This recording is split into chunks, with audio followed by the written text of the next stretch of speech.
মুন্সিগঞ্জ ও চট্টগ্রামে মতবিনিময়ের মধ্য দিয়ে বৈষম্য বিরোধী ছাত্র আন্দোলনের কেন্দ্রীয় সমন্বয়কদের দেশজুড়ে সফর শুরু হলো। প্রতিটি জেলায় অভ্যুত্থানে অংশ নেওয়া ছাত্র জনতার সাথে কথা বলবেন তারা।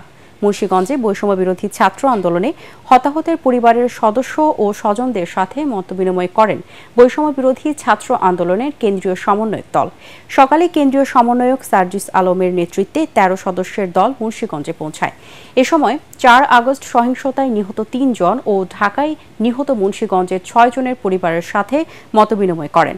বিকেলে সরকারি হরগঙ্গা কলেজ মাঠে ছাত্র জনতার সাথে মতবিনিময় সভায় অংশ নেন তারা। এদিকে এ সফরের অংশ হিসেবে চট্টগ্রাম বিশ্ববিদ্যালয়ের সমাজবিজ্ঞান অনুষদের ডক্টর মোহাম্মদ ইউনুস সেন্টারে মতবিনিময় সভায় অংশ নেন কেন্দ্রীয় সমন্বয়ক হাসনাত আবদুল্লাহ, খান তালাত, মাহমুদ রাফি সহ অন্যান্য সমন্বয়করা।